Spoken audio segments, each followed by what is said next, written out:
हर नमः पार्वती पतये हर हर महादेव தென்னாடுடைய சிவனே போற்றி எந்நாட்டவர்க்கும் இறைவா போற்றி கலை நிறை கணபதிக்கு சரணம் சரணம் திருச்செந்தூர் முருகனுக்கு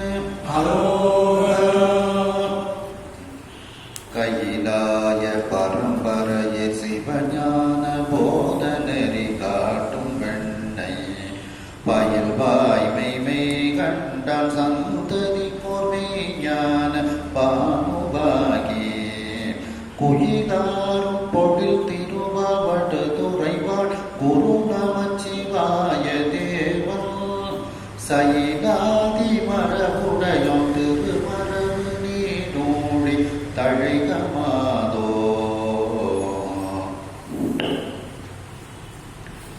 திருவாவடுதுறை ஆதீன ஸ்ரீலஸ்ரீ குருமகாசன்னிதானம் அவர்கள் பொன்னார் திருவடிகளை வணங்கியும், தருமபுர ஆதீனம் ஸ்ரீலஸ்ரீ குருமகாசன்னிதானம் அவர்கள் பொன்னார் திருவடிகளை வணங்கியும், தருமபுர ஆதீன ஸ்ரீமத் மீனாட்சி சுந்தர தம்பிரான் சுவாமிகள் பொன்னார் திருவடிகளை வணங்கியும், இந்த திருவிளையாடற் புராண சிந்தனையை செவ்வனே நடத்தி கொண்டிருக்கக்கூடிய கனடாவில் இருக்கக்கூடிய திரு மோகன் பிரேம்குமார் ஐயா அவர்களுக்கு நன்றியும் வணக்கத்தையும் தெரிவித்துக் கொண்டு உங்கள் அனைவருக்கும் அன்பான மாலை நேர வணக்கத்தை தெரிவித்துக் கொள்கிறேன்.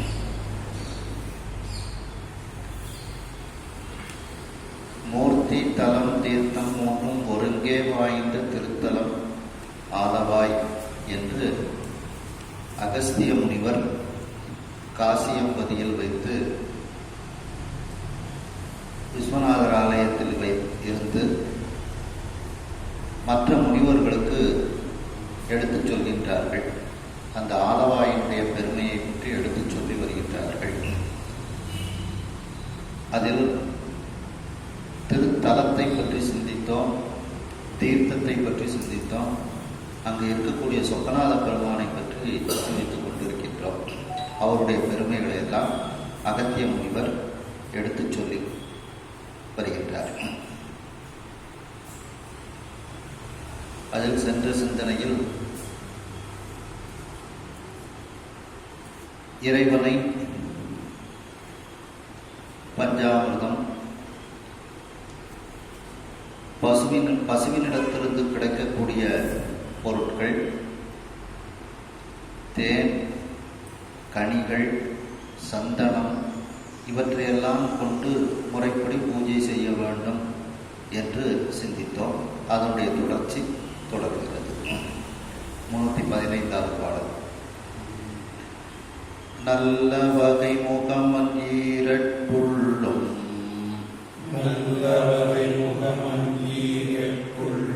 வடித்த விரை நன்னீராட்டு வல்லவர் நூறு ஆயிரமாமேதமக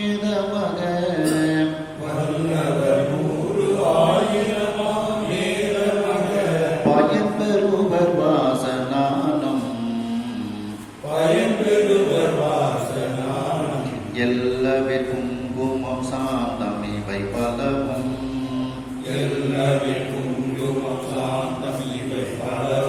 மட்டி தோரெழிலார் தெய்வ முல்லை நகையாரோடும் விரை கதவை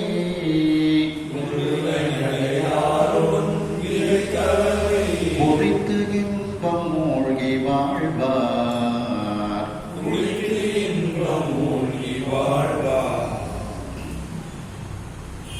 அந்த சொக்கநாத பெருமானுக்கு நல்ல வகையாக முகமன் அந்த ஈரட்டுள்ளும், அதாவது அந்த 16 விதமான உபச்சாரங்கள் எல்லாம் செய்து வடித்த விரை நன்னீர் ஆட்ட, அந்த வாசனாதி திரவியங்கள் எல்லாம் கலந்து அதை வடித்து எடுத்து அப்படிப்பட்ட அந்த வாசனை மிகுந்த நல்ல நீரை கொண்டு அந்த சொக்கநாத பெருமானை அபிஷேகம் செய்தார்.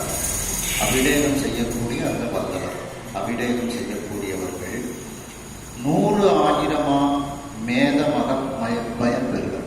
அவர்கள் 100,000 1,00,000 அந்த அஸ்வமேத யாகம் செய்த அந்த பயனை அவர்கள் பெறுவார்கள். அப்போ சொக்கநாத பெருமானை நல்ல திருமஞ்சள், நல்ல வாசனை பொருந்திய அந்த நீரால் அந்த வாசனை பொருட்கள் எல்லாம் தண்ணீரில் சேர்த்து பச்சை கற்பூரம், நன்னாரி வேறு இதெல்லாம் சேர்த்து சொக்கநாத பெருமானை நாம் அபிஷேகம் செய்தால் அந்த அஸ்வமேத யாகம் 1,00,000 தடவை செய்த அந்த பயனை அவர்கள் பெறுவார்கள். மேலும் வாசனானம்னா கஸ்தூரி, இந்த மாநிலத்திலிருந்து கிடைக்கக்கூடிய அந்த கஸ்தூரி. எல்லவிர் குங்குமம், எல்லவிர்னா ஒளி வீசும். இந்த எல்லிலும் இருட்டிலும் அப்படின்னு வருது பார்த்தீங்களா. அப்போ எல்னா பகல், அப்போ பகல் போல் ஒளிவிடக்கூடிய, அப்போ ஒளி வீசும். அந்த குங்குமம்ங்கிறதுக்கு குங்குமப்பூன்னு எடுத்துக்கிடலாம், இந்த நம்ம வைக்கக்கூடிய குங்குமம்னு எடுத்துக்கிடலாம். அப்படி அந்த குங்குமப்பூ, சாந்தம், சந்தனம், இவை பலவும் மட்டித்தோர், இவ்வாறு இவற்றையெல்லாம் கொண்டு இறைவனுக்கு அந்த கலவையை சாத்தியவர்கள். மட்டித்தல்னா அப்புதல்னு அர்த்தம். இப்போ சந்தன கழகம் சாத்துறது அப்படிங்கிற மாதிரிலாம், சந்தன முகம் வைக்கிறது அப்படின்லாம் நம்ம செய்கிறோம் பார்த்தீங்களா, அந்த மாதிரி. அப்படி அப்புதல், மட்டித்தோர்னா அப்புதல், மட்டித்தல். அப்படி இதையெல்லாம் அந்த இறைவனுக்கு அப்பி எழிலார் அவ்வாறு செய்யக்கூடியவர்கள். இறைவனுக்கு கஸ்தூரி, குங்குமப்பூ, சந்தனம் இவைகளெல்லாம் கொண்டு யாரெல்லாம் அந்த அபிஷேகம் அலங்காரங்கள்லாம் செய்கின்றார்களோ அவர்கள் எழிலார் தெய்வ முல்லை நகையாரோடும், அழகு மிகுந்த எழிலார், அழகு மிகுந்த தெய்வத்தன்மை பொருந்திய அந்த முல்லைப்பூ போன்ற பற்களை உடையவர்கள். நகைனா இங்க பற்கள், பல்வரிசையை உடைய அந்த பெண்கள். அவர்களோடு விரை கலவை குளித்து இன்பம் மூழ்கி வாழ்வார். விரைனா வாசனாதி திரவியங்கள் எல்லாம் பூசிக்கொண்டு அவர்கள் இன்பத்தில் மூழ்கி அவர்கள் வாழ்வார்கள். அதாவது அந்த சொக்கநாத பெருமானுக்கு கஸ்தூரி, குங்குமப்பூ, சந்தனம் இவற்றையெல்லாம் யாரெல்லாம் கொண்டு அவருக்கு சமர்ப்பணம் செய்கிறார்களோ அவர்கள் எல்லோரும் அவரவர்களுடைய மனைவிமாரோடு ஒற்றுமையாக அன்பு மிகுந்து அவர்கள் வாழ்வார்கள். அன்பு அகலாத மனைவியும்னுட்டு இந்த 16 செல்வங்கள்ல சொல்றாங்க பார்த்தீங்களா. அப்படி அன்பு அகலாத மனைவியும் அந்த ஏன்னா தெய்வ நகையாரோடு, தெய்வ முல்லை நகையாரோடும் அப்படின்னு சொல்றதுனால இங்க கற்புடைய அந்த மனைவிமார்கள், தெய்வ பெண்கள் அவர்களெல்லாம். அவ்வாறு இதுக்கு 9ஆம் தலைமுறையிலையும் பாட்டு பார்த்தீங்கன்னா, அற்புத தெய்வம் இதனின் மற்றுண்டே அன்பொடு தன்னை அஞ்சலத்தின் சொற்பதத்துள் வைத்து உள்ளம் வல்லோரும் தொண்டருக்கு எட்டிசை கனகம் பற்பத குவையும் பைம்பொன் மாளிகையும் பவளவாயவர் மனைமுறையும் கற்பக பொழிலும் முழுதுமா கங்கை கொண்ட சோழைய சரத்தானே அப்படின்ட்டு அருளி செய்தாங்க. அந்த பாட்டு இதில் ஒப்பிட்டு நம்ம பார்த்து கொள்ளலாம். அதே மாதிரி இந்த அன்பு அகலாத மனைவியும் அப்படின்னு சொல்றது, சில பேர் பெண்கள்லாம் அன்பு அகலாத கணவன் பாடிடுவாங்க. பாடுவது தவறு. முன்னோர்கள் எழுதுனது அப்படியே நம்ம படிக்கணும். ஏன்னா அன்பு அகலக்கூடிய கணவனுங்கிற ஒரு பகுதி இருக்கு. வானப்பிரஸ்தம் அப்படின்னு சொல்லி ஒரு இல்லறத்தார்களுக்கு ஒன்று விதிக்கப்பட்டிருக்கு. அந்த வானப்பிரஸ்த சமயத்தில் எல்லா குடும்பத்தெல்லாம் விட்டுட்டு அவங்க இறைவனை மட்டும் தொழுவதற்கு ஒரு துறவு நிலையை ஏற்றுக்கொண்டு அவர்கள் செல்லக்கூடிய ஒரு அமைப்பு இருக்குது. அப்போ அந்த நேரத்தில் மனைவியை விட்டு அன்பு அகன்று தான் போகணும், குழந்தைகளை விட்டு அன்பு அகன்று தான் போகணும். அதனால தான் அன்பு அகலாத கடவுள்னு ஒரு சொல்றது அவங்க எழுதலை, இல்லைன்னா சொல்லியிருப்பாங்க. அந்த மனைவிக்கு மட்டும் எதனால் அது சொல்லியிருக்கப்படுதுன்னா, கணவனுக்கு அந்த ஒரு பദ്ധதி இருக்கு.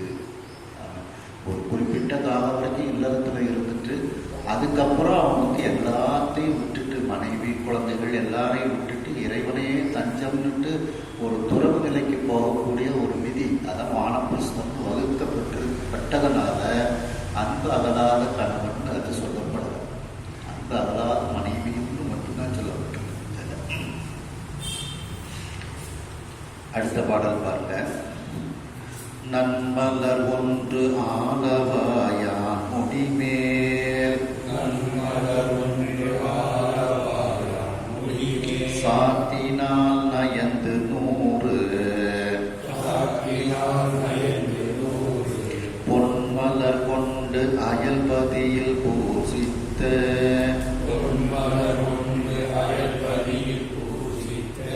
பயனெய்தும் புனித போக தன்மை தரு சுந்தருக்கு தூபம் பொரு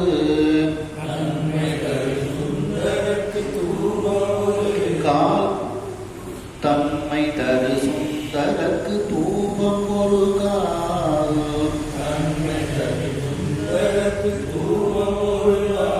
கொடுப்போர் தமக்கு தாங்கள்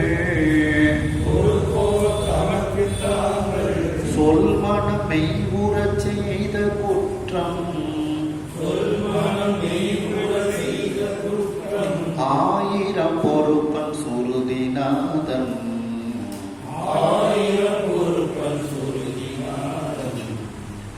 அந்த சொக்கநாத பெருமானினுடைய திருமுடியில் நன்மலர் ஒன்று ஆலவாயான் முடிமேல் சாத்தினார். அந்த ஆலவாயான் திருமுடி மேல் நல்ல மலர், ஏதாவது ஒரு மலர், அந்த ஒரு மலரை சாத்தினால் மற்ற தலத்தில் 1000 பொன்மலர் உண்டு, சொர்ணாபிஷேகம்.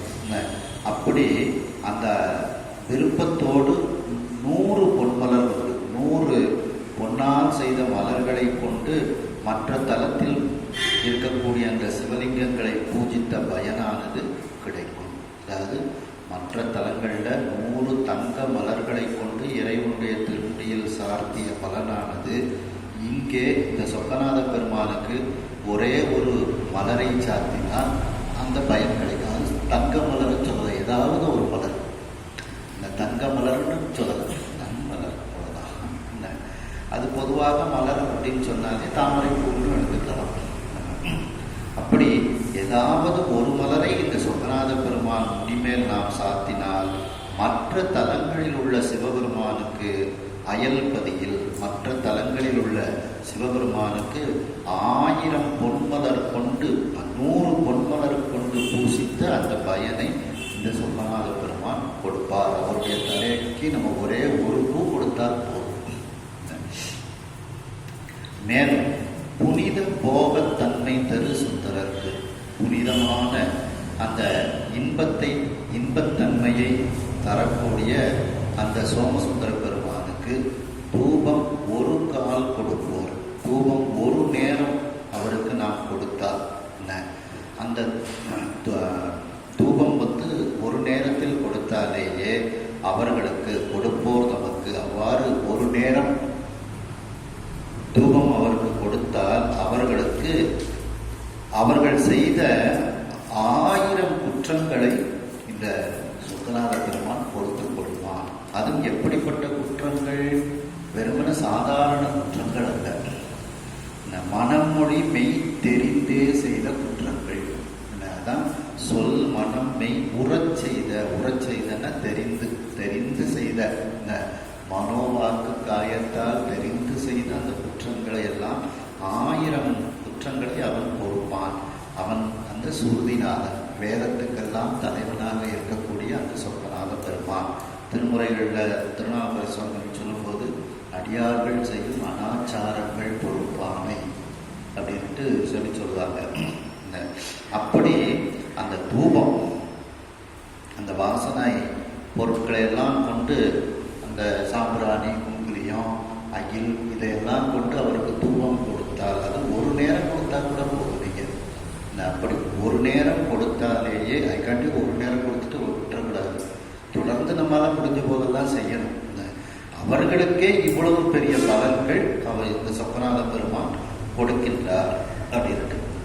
இப்போ இது திருஞான சம்பந்த பெருமான் சொல்லும்போது பூவார் மலர் கொண்டு அடியார் தொழுவார் புகழ்வார் வானோர்கள் மூவார் புறங்கள் எரித்த அன்று மூவருக்கு அருள் செய்தார் தூமா மழை நின்று அதிர வெறுவி தொருவின் நிறையோடும் ஆமாம் வினை வந்து அடையும் சாரல் அண்ணாமலையாரே. வர ஞாயிற்றுக்கிழமை அண்ணாமலையார்ல அந்த அண்ணாமலையார், அந்த அண்ணாமலையாரை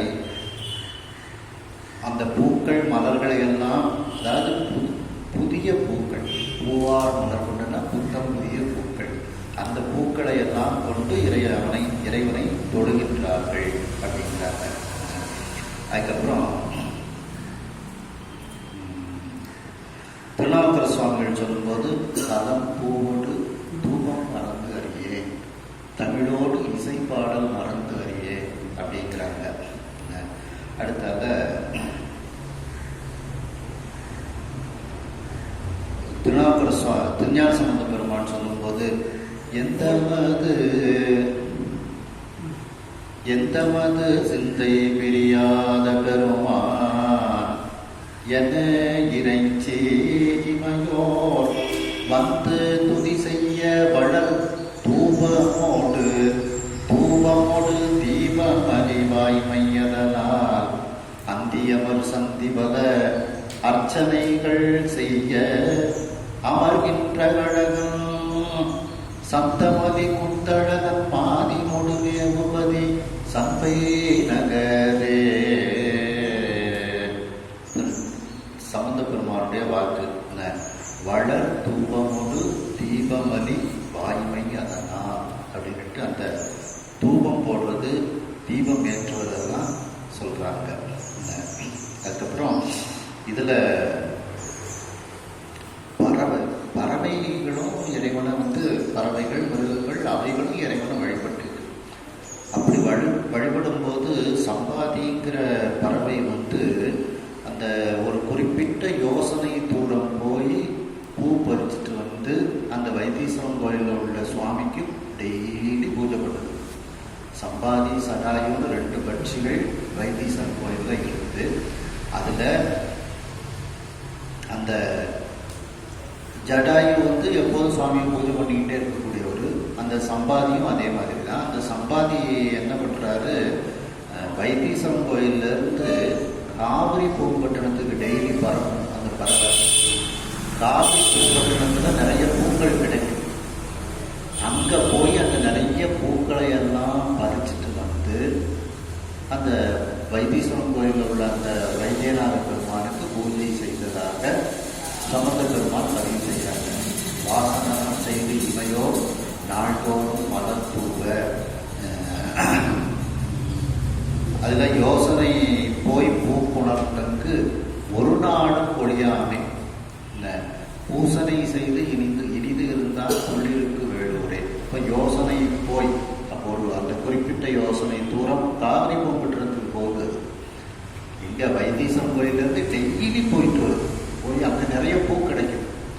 அந்த பூவெல்லாம் பறிச்சுட்டு சுவாமிக்கு சாத்துது அப்படின்ட்டு அந்த சம்பாதி பறவை இப்படியே யோசனை போய் பூக்கணுன்றது ஒரு நாளும் ஒழியாமை, ஒரு நாளும் தட்டுப்படாமல், ஒரு நாள் அந்த செயல்பாடு தடையில்லாமல் அதை செய்தான். பூசனை செய்து இனிது இருந்தான் சம்பாதி, அப்படிப்பட்ட புள்ளிருக்கு வேலூரே அப்படிங்கிறாங்க. அதுக்கப்புறம் இதுல பார்த்தீங்கன்னாலும் நம்ம திருட்டுக்கழிப்படியாமே நேற்று பார்த்தோம். அந்த தண்ணீர் சிவலிங்கம் கண்டு அதனை தாம் வணங்கி அந்த பாட்டை நேற்று சிந்தித்தோம். எல்லாரும் பார்த்தீங்கன்னா அந்த பூ, அதுலேயும் பூவை பற்றி சொல்றாரு. தம்மின் சிவலிங்கம் கண்டு அதனை தாம் வணங்கி தம் அன்பால் வஞ்சன நீர் தாம் ஆட்டி. இப்ப நம்ம இந்த அதுக்கு முந்தின பாட்டுல பார்த்தோம் பார்த்தீங்களா, நம் நீராட்ட. அப்போ அன்பால் வஞ்சன நீர் ஆட்டி, அந்த இறைவனை ஆட்டி தம்மை ஒரு பூவாக பூ அழியாதே கொடுத்து பூசித்தார் போவாமை அன்றே உடல்.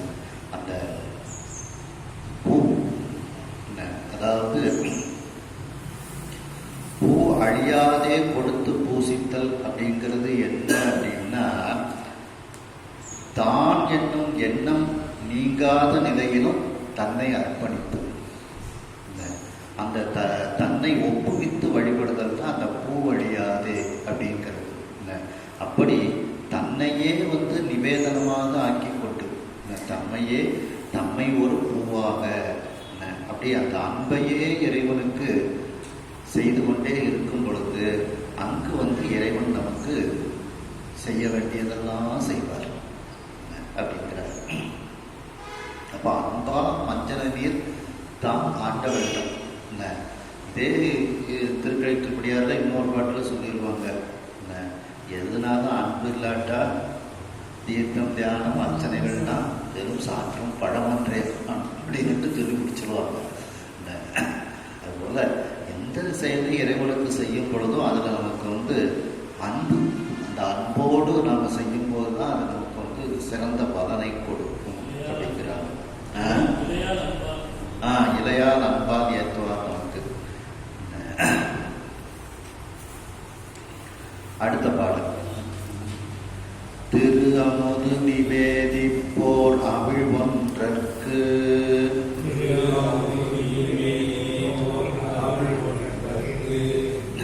உகம் ஒன்றா சிவலோகத்தில் மருவி நிறை போகமுடன் வைகுபரு தாம் மருவி நிறை போகமுடன் வைகுபரு தாம்பூல முகவாசம் ஈந்தோர்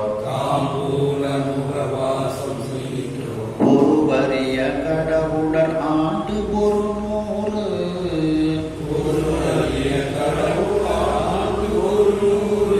கோடி சிவபுரத்து வாழ்வார் ஒரு பழித விளக்கிடு ஓர் வெண்ணிறமும் கண்ணுதலும் உடையோர் ஆவார்.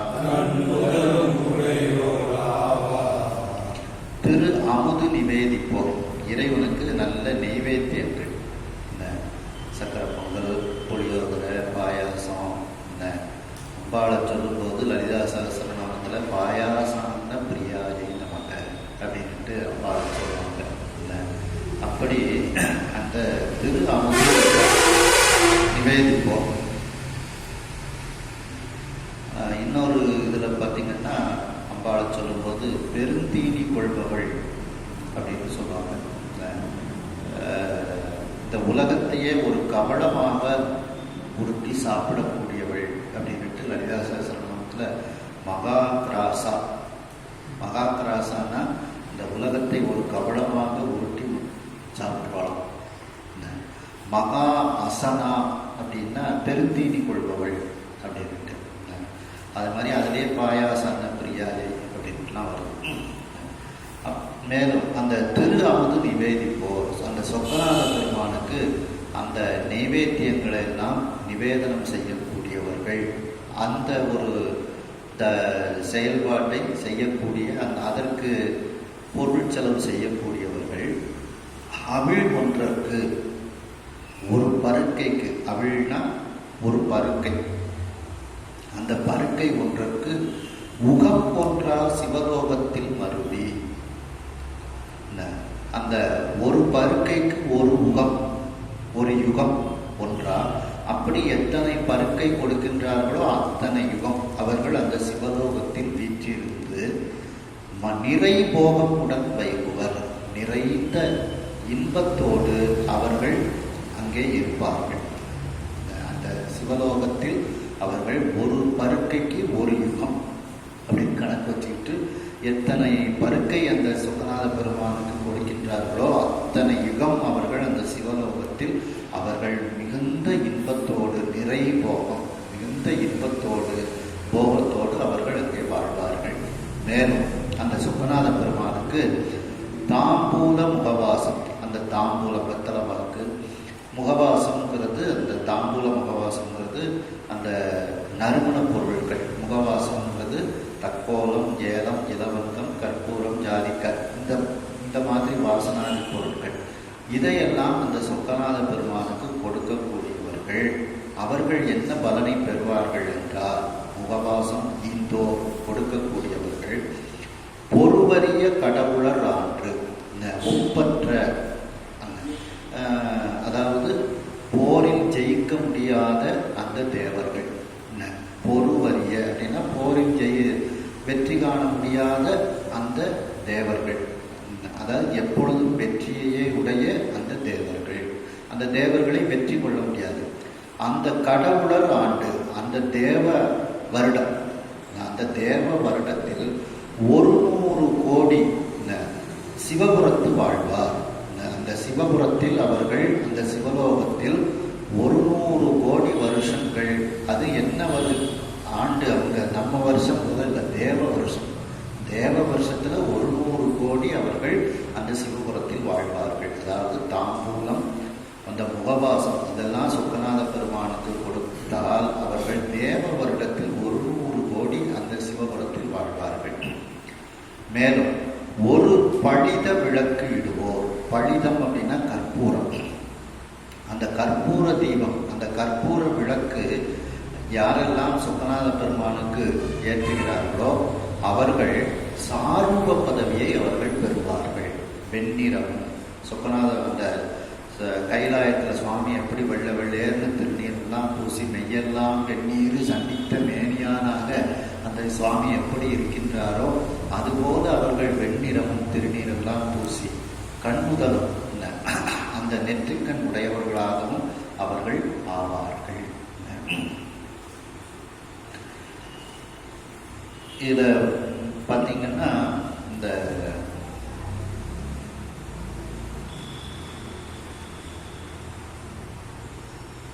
காயமே கோயிலாக திருநாவுக்கரசர் சுவாமி சொல்றாங்க பார்த்தீங்கன்னா, கடிமணம் அடிமையாக, வாய்மையே தூய்மையாக, மனமணி நிச்சயமாக, நேயமே நெய்யும் பாலா நிறைய நீர் ஆட்டி பூசனை ஈசனாருக்கு போற்று அவி காட்டினோமே. அந்த அவி காட்டுதல், அந்த அவிசு, அப்படி அந்த அமுது, அவிசு தான் அமுது, அதை நிவேதிப்போர்கள். அடுத்தால திருக்கழித்துப்படியாரில் 20வது பாட்டு பார்த்தீங்கன்னா, அந்த செய்யில் உகுத்த திருப்படி மாற்ற அதனை, அது இந்த இடத்துல நம்ம ஒப்பிட்டு நோக்கலாம். அதை செய்யில் உகுத்த திருப்படி மற்றதனை ஐய இது அமுது செய்க என்று பைய இருந்து ஊட்டி அறுத்து அவர்க்கே ஊட்டி அறுத்து அவரை நாட்டி உரை செய்வது என்னோம் நாம். தினந்தோறும் அந்த தாயனார் அப்படிங்கிற நாயனார் அதனால அவருக்கு அறிவாழ்த்தாய நாயனார்னு பேர் வந்துருது. அந்த அறிவாழ்த்தாய நாயனார் தினப்படி சுவாமிக்கு அந்த சென்னல் அரிசி, அதுக்கப்புறம்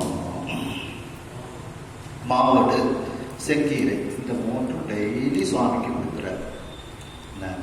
வறுமை வந்துடுது, கூலி வேலைக்கு போய் இதெல்லாம் தவறாமல் கொடுக்குறாரு. அன்னைக்கு அவருக்கு சாப்பிட்றதுக்கு ஒன்றும் இல்லை, பசி மயக்கம். அவராக விடலை, பசி மயக்கத்தினால அந்த இதெல்லாம் தலையில் வச்சு கொண்டு போகும்போது அந்த வயல் வழியில் விழுந்துருந்தார். அந்த கொண்டு போன படுத்த பொருட்கள்லாம் சிந்தியிருக்கு. ஐயோ, இன்னைக்கு சுவாமிக்கு சாப்பாடு கொடுக்க முடியாமல் போயிட்டு அப்படின்ட்டு அந்த கழுத்தையே அறுத்துக்கிற போகிறார். நான் இங்கே சாப்பிட்ருக்கேன் அப்படின்ட்டு சுவாமி அங்கே சாப்பிடுவார். அங்கேயே நிவேத்தியம் பண்ணுறாரு, அங்கேயே சாப்பிடுறாரு சுவாமி. அப்படி அந்த திரு அமுது நிவேதிப்போர் அப்படின்ட்டு, ஊட்டினா முதல்ல குரல் வடைன்னு அர்த்தம். ஊட்டி அறுத்து அவருக்கே ஊட்டி அந்த சென்னல் அரிசி, மாவடு, செங்கீரை இதையெல்லாம் அவருக்கே கொடுத்து பிறவி நோயை அறுத்தவரை. அவரை பற்றி நம்ம எப்படி சொல்ல முடியும்? அவருடைய பெருமையை நம்மளால் சொல்ல முடியுமா அப்படின்ட்டு அதில் அவங்க சொல்கிறாங்க. இதுவும் பார்த்தீங்கன்னா அந்த இது சேந்தனார் செய்த சேவையும் ரொம்ப அற்புதமாக அந்த திருக்கணிக்கப்படியாக அவங்க சொல்லுவாங்க. அவிழ்ந்த துணியில் அவிழ்ந்த அவிழை அவிழ்ந்த மனத்தால் அவிழ்க்க அவிழ்ந்த சடை வேந்தனாருக்கு இன்னமுது ஆயிற்றே மெய்ச்செயலால் சேந்தனால் செய்த செயல் அப்படின்ட்டு அந்த இடத்துலையும் இந்த திரு அமுது நிவேதனம் அப்படிங்கிறத ரொம்ப அற்புதமாக சொல்றாங்க. அவிழ்ந்த துணியில் அந்த துணி ரொம்ப கந்தையாகி போச்சு. அது இப்படி இந்த மாதிரி நல்ல திக்காக இருக்கக்கூடியது அந்த இலைகள்லாம் விட்டு போச்சு. அப்போ அந்த அளவுக்கு அந்த இலைகள்லாம் விட்டு போன அளவுக்கு அது ரொம்ப பழைய துணி, கத்தல் துணி தான் அவிழ்ந்த துணியில். இந்த அவிழ்ந்த அவிழை ரொம்ப குறைவாக இருக்கக்கூடிய அந்த திருவாதிரை கடி, அந்த அவிழ்ந்த அவிழை. அவிழ்ந்த மனத்தால் அவிழ்க்க, அந்த தற்போதம் இழந்த நிலை. அந்த அவிழ்ந்த மனம் தான் தற்போதம் இழந்த நிலை. அப்படி அந்த தற்போதம் இழந்த நிலையில் அதை அப்படியே சுவாமிக்கு பிரித்து கொடுக்கிறார். அவிழ்க்க அவிழ்ந்த சடை வேந்தனாருக்கு இந்த முகம் ஆயிற்று. சடை அவிழ்ந்து இருக்கக்கூடிய அந்த வேந்தனாருக்கு இதுக்கு ஒரு உண்மையான குறிப்பு என்ன சொல்றாங்கன்னா, அந்த அவிழ்ந்த சடை திரிபுர சம்ஹாரத்தின் போது இருந்தது அப்படின்ட்டு எழுதி, திரிபுர சம்ஹாரம் என்பது என்ன? முப்புறமானது மும்மலகாரியம். அப்போ இவருக்கு அந்த நேரத்தில் சுவாமி அந்த பேரானந்தத்தை கொடுக்கிறார். அப்படி அந்த அவிழ்ந்த சடை வேந்தனாருக்கு இந்த அமுதம் ஆயிற்று. அந்த அமுதம் தான் மெய்யன்பில் சேந்தனார் செய்த செயல். உண்மையான அன்போடு அந்த அமுதத்தை சேந்தனார் கொடுத்தவுடன் அவருக்கு அந்த நடராஜ பெருமானுக்கு எப்பேற்பட்ட இன்பம் ஏற்பட்டிருக்கும் பாருங்க. அப்படி இந்த திரு அமுது நிவேதிப்போ அப்படின்ற. அடுத்தத விளக்கிடுவோர், அந்த கற்பூர விளக்கிடுவோர், அது நிறைய பாட்டு சொல்லலாம் நம்ம. விளக்கினால் பெற்ற இன்பம் விளக்கினால் பதிற்றியாகும் அப்படின்ட்டு. பெரும்புலர் காலை மூழ்கி பித்தற்கு பத்தராகி அரும்போடு மலர்கள் கொண்டாந்து ஆர்வத்தை உள்ளே வைத்து விரும்பினல் விளக்கு தூபம் விதியினால் இடவர்க்கு கரும்பினில் கட்டி போல்வார் கடவுள் விரட்டனாரே அப்படின்ட்டு அந்த திருக்கடவுள்ல சொல்றாங்க. அப்படி அந்த விளக்கு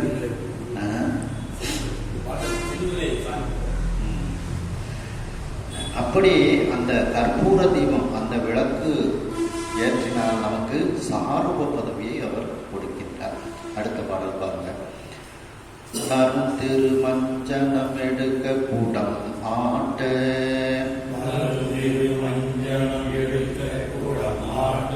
மணிக்கலசம் நல்ல வாசம், பெருந்தகைய தூபக்கால் தீபக்கால், மணி இன்ன பிறவும் கங்குல், தெருங்கதிர்கால் மணி மாட மதுரை,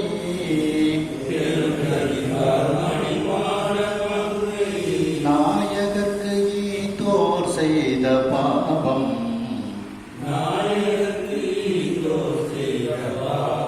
வெறும் புகழ் செய்து ஐம்பொறிக்கு விருந்து மூட்டும்,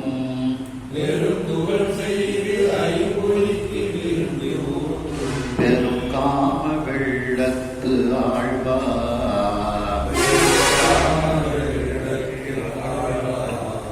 நரும் திருமஞ்சனம் எடுக்க குடம்.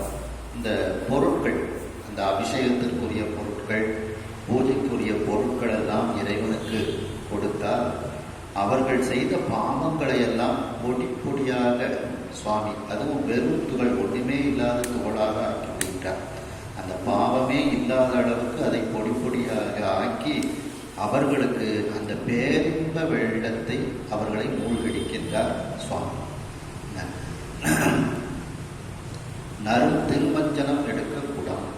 அந்த சுவாமிக்கு திருமஞ்சனம் ஆற்றுவதற்காக அந்த குடம், அந்த குடத்தை யாரெல்லாம் சொக்கநாத பெருமானுக்கு உபயமாக கொடுக்கின்றார்களோ, ஆட்ட மணிக்கலசம், அந்த அபிஷேகம் செய்ய, அபிஷேகம் செய்ய அந்த மணிகளெல்லாம் பொருத்தப்பட்ட பதிக்கப்பட்ட கலசம், சிறு கலையர்கள். அந்த மேலும் மணிக்கலசம் அப்படிங்கிறதுக்கு வெளியில அந்த கலசத்துல மணிகள் பொருத்தி இருப்பதாகவும் நம்ம எடுத்துக்கிடலாம். அந்த தீர்த்தத்துக்குள்ளேயே நவரத்னங்களை போட்டு சுவாமிக்கு அந்த அபிஷேகமும் பண்ணுவதுங்கிற ஒரு பദ്ധதி இருக்கு.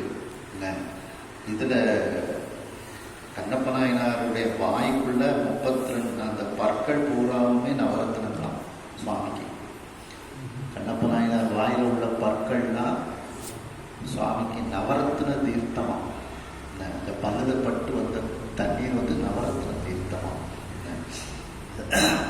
அப்போ அந்த ஆட்டுவதற்கு மணிகள் பதிக்கப்பட்ட கலசங்கள், நல்ல வாசம் பெறும் தகைய தூபக்கால், நல்ல நிறைய வாசம் வருமாறு அப்படிப்பட்ட நல்ல பெரிய தூபக்கால், பெரிய பெரிய அளவில் இருக்கக்கூடிய அந்த தூபக்கால், இந்த சாம்பிராணி, குங்குலியம், அகில் புகை இதெல்லாம் போடுவதற்காக உள்ள அந்த தூபக்கால், தீபக்கால், தீபங்கள், மணி சுவாமிக்கு அடிக்கிறதுக்கு அந்த மணி, இன்ன பிறவும் இதை தவிரவும் கங்குல் தெரும் கதிர்கால் அப்படின்னா, கங்குல்னா இருட்டு, அந்த இருட்டை நீக்கக்கூடிய ஒளி பொருந்திய கால்கள் அப்படின்னா, இந்த இடத்துல சில நூல்களில் இதுக்கு தீவெட்டின்னு எழுதியிருக்கிறாங்க.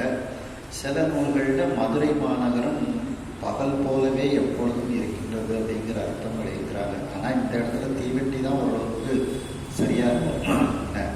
அது அப்போ கங்குல் தெரும் கதிர்கால் அப்படின்ட்டு, அப்போ கங்குல் இருட்டை நீக்கக்கூடிய ஒளி பொருந்திய கால், அந்த ஒரு கம்பு மாதிரி வச்சுக்கிட்டு தீபங்களை அழகழகாக வச்சிருப்பாங்க பார்த்தீங்களா, சப்பரத்துக்கு முன்னால் கொண்டு வரக்கூடிய அந்த கால்கள், இந்த தீவெட்டி. இந்த தீவெட்டியெல்லாம் அந்த சொக்கநாத பெருமானுக்கு கொடுக்க வேண்டும். அந்த பார்த்தீங்கன்னா இதெல்லாம் கதிர்கால் மணிமாட மதுரை நாயகருக்கு, அந்த அழகு பொருந்திய மாடங்கள் நிறைந்த அந்த மதுரை நாயகருக்கு, மதுரையில் இருக்கக்கூடிய சொக்கநாத பெருமானுக்கு ஈந்தோர் யாரெல்லாம் கொடுத்தார்களோ, குடம், கலசம், தூபக்கால், தீபக்கால், மணி, தீவட்டி, இதையெல்லாம் அந்த சொக்கநாத பெருமானுக்கு யாரெல்லாம் கொடுத்தார்களோ அவர்கள் செய்த பாவம் வெறும் துகள் செய்து ஒண்ணுமே இல்லாதபடிக்கு, பாவமே இல்லாத ஒரு துகளாக பொடி பொடியாக ஆக்கி அவர்களுக்கு மேலும் பாவத்தை மட்டும் நீக்கவில்லை சுவாமி, அவர்களை பேரின்ப வெள்ளத்துள் அவர்களை அழுத்துகின்றார். ஐம்பொறிக்கு விருந்து மூட்டும் பெரும் காம வெள்ளத்து ஆழ்வார், அந்த 5 பொறிகளுக்கும் விருந்து கொடுக்குமாறு அந்த இருக்கக்கூடிய அந்த பேரின்பம், பெருங்காம வெள்ளம்னா பேரின்பம், அந்த இந்த வெள்ளத்துள் அவர்களை ஆழச் செய்கின்றார், அவர்களை மூழ்கடிக்கின்றார். அதாவது பேரின்பம்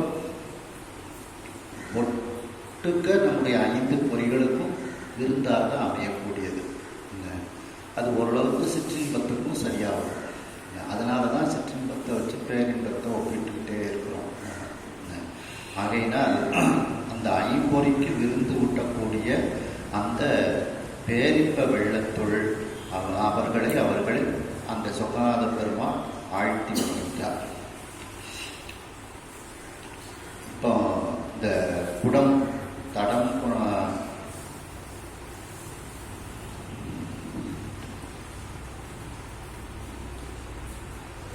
அதாவது குடம் கொண்டு அடியார் குளிர் நீர் சுமந்து ஆட்ட அப்படின்னு திருமுறைகள்ல வருது. குடம் கொண்டு அடியார் குளிர் நீர் சுமந்து ஆட்ட என் திருமுறைகள்லையும் அந்த குடம் அப்படிங்கிற சொல்றாங்க.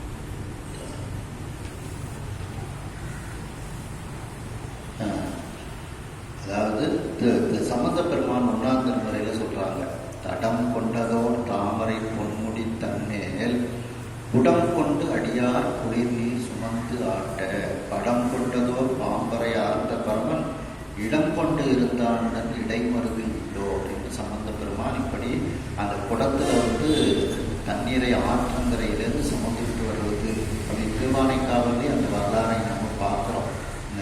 அந்த குடத்துல கொண்டு வராங்க, அந்த மாலை அந்த குடத்திலேயே விழுந்துருக்கு. அப்படி அந்த வரலாறும் பார்க்கிறோம் திருவானைக்காவல்ல. அப்படி அந்த திருமஞ்சனம் எடுக்க குடம், அடுத்தால கலசம் பாருங்க.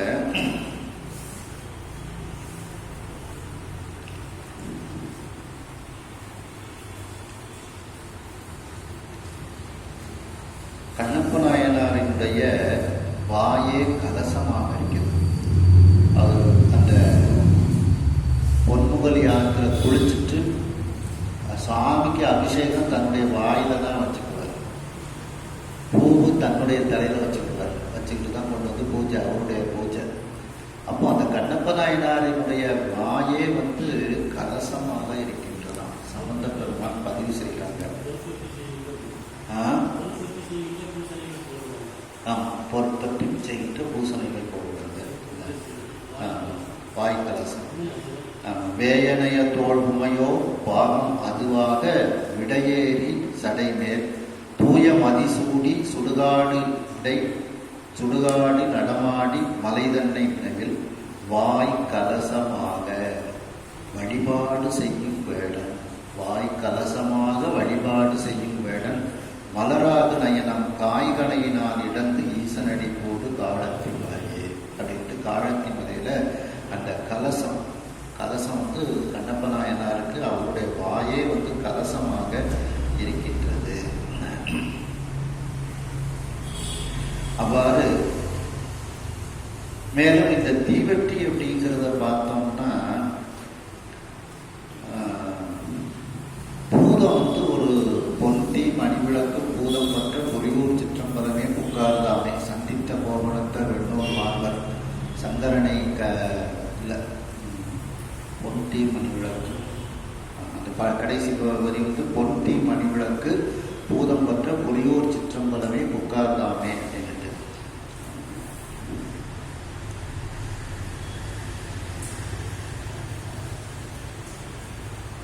சந்தித்த கோவணத்தர் வெண்ணூர் மார்பர் அந்த பாட்டில் தான் கடைசி வரியில வரும். பார்த்தீங்கன்னா பொந்தி மணிவிளக்கு பூதம் பற்ற. அப்போ பூதம் பற்றுதுன்னா அது தீ. பொதுவாக விளக்கம் தீபம்னு சொல்லுவோம். தீபம்னு சொல்றது தான். இல்லை சுடர், ஜோதியே, சுடரே, தீன்னு சொல்ல மாட்டோம். அப்போ பூதம் தீயை கொண்டு வருதுன்னா தீவெட்டி. அதான் பொந்தி மணிவிளக்கு. அந்த தீ விளக்குங்கிறத அந்த மணி விளக்கு உடையில போட்டுருக்காங்க. அந்த அழகுக்காக. அப்படி பொந்தி மணி விளக்கு பூதம் பற்ற. பூதம் பிடிச்சிக்கிட்டு வருதுன்னா தீவெட்டி தான். கொள்ளி கட்டையவே தூக்கிட்டு வருது பூதம் அப்படின்ட்டு சில இடத்துல பதிவு பண்ணியிருக்கிறாங்க.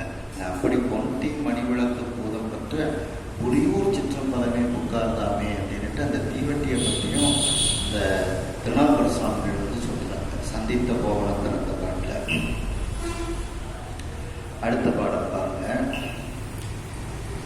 கயலிசையும் கண்பூமை போத்திரு முன்னரு பல்லியம் கல்லென்று ஆர்ப்ப இயலிசைய பாடலினோடு ஆடல் இவை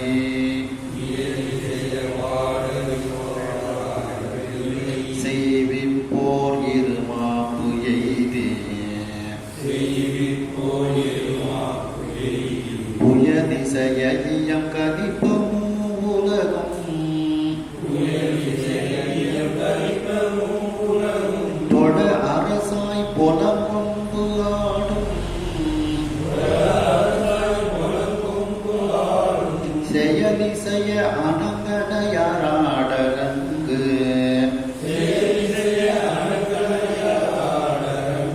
கண்டு இன்ப செல்வத்து ஆழ்வார்.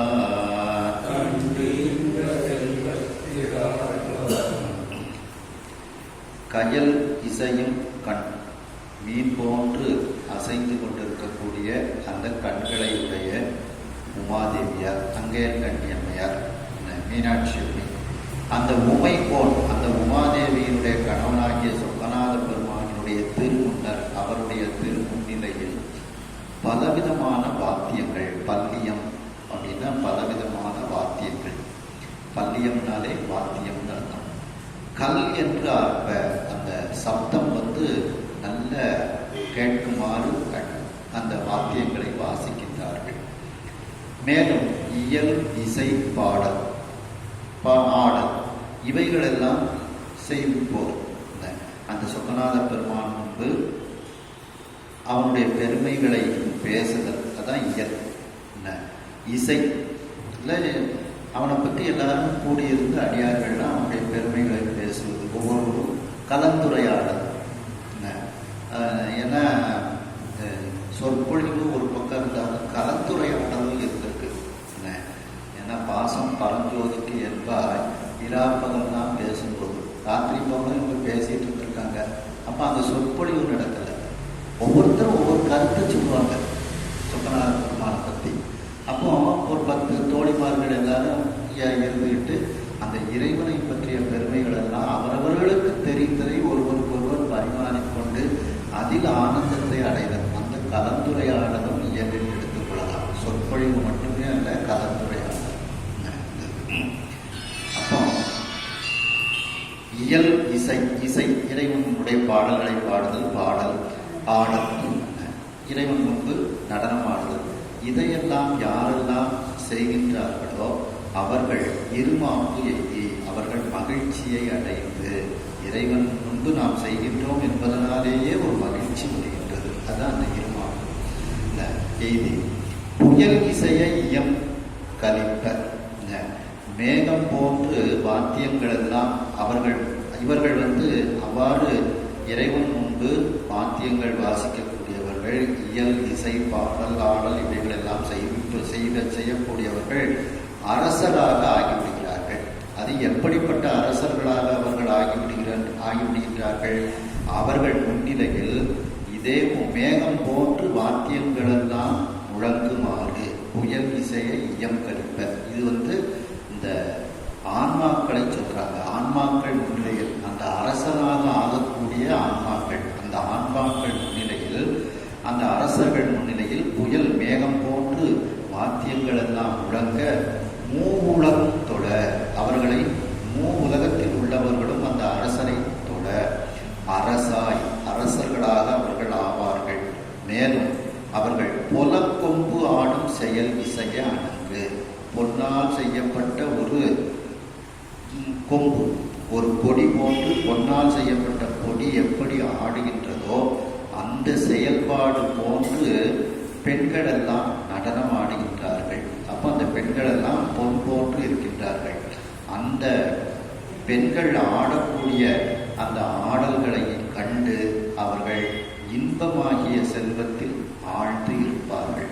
அவர்கள் மிகுந்த இன்பத்தில் இருக்கக்கூடிய அரசர்களாக அவர்கள் இந்த பூமியை ஆழ்வார்கள். அதாவது சொக்கநாத பெருமான் முன்பு வாத்தியங்கள், இயல், இசை, பாடல், ஆடல் இதையெல்லாம் செய்யக்கூடியவர்கள் அரசர்களாக ஆகி அவர்கள் முன்னிலையில் பலரும் வாத்தியம் இசைக்க, அவர்களை பலரும் தொட, அவர்கள் அந்த அழகிய பெண்களினுடைய நடனத்தை எல்லாம் கண்டு இன்பம் அடையுமாறு மிகப்பெரிய அரசர்களாக அவர்கள் ஆவார்கள் அப்படிங்கிறாங்க. இதில் இந்த பலவிதமான வாத்தியங்கள் பார்த்தீங்கன்னா நிறைய இடத்துல இந்த வாத்தியங்களை சொல்றாங்க.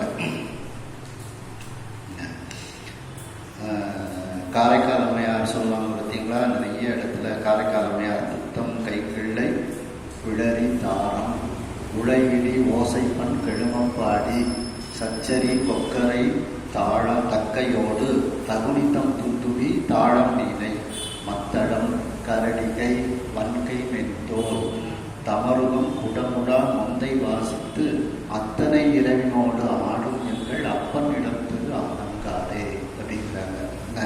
அப்படி நிறைய வாத்தியங்கள், நரம்பு கருவிகள், தோல் கருவிகள், இப்படியெல்லாம் அந்த இசைக்கருவிகள் எல்லாம் வாசிக்கக்கூடியவர்கள் அரசர்களாக அவர்கள் ஆவார்கள் அப்படின்ட்டு. மேலும்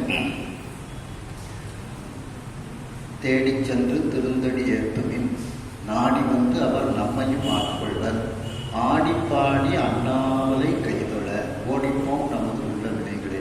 அப்போ அண்ணாமலையார் முன்னால் ஆடி பாடினால் நம்முடைய வினைகள் எல்லாம் நீங்கிவிடும். அதே மாதிரி இந்த சொக்கநாத பெருமான் முன்பு நாம் ஆடி பாடி அந்த சொக்கநாத பெருமானை வழிபட்டால் நாம் அரசர்களாக ஆகும் அப்படிங்கிறாங்க. அடுத்த பாடல் பாருங்கள். கால் அட்டாங்கமுடன் பஞ்சாங்கம்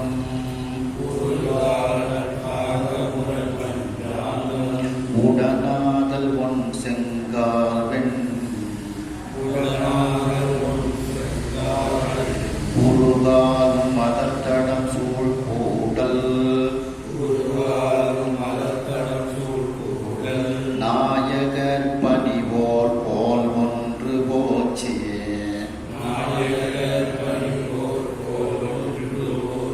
பொருகாலின் பல்பரி தேர் மன்னவராய்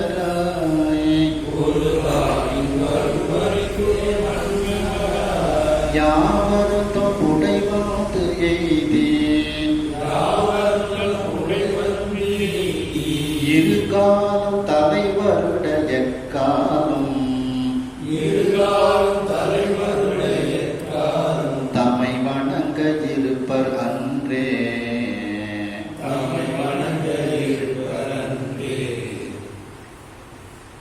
ஒரு நேரம் நீங்கள் இந்த சொக்கநாத பெருமானை அட்டாங்க நமஸ்காரம் பஞ்சாங்க நமஸ்காரம் செய்தாலேயே நீங்கள் அரசர்களாக ஆவீர்கள்.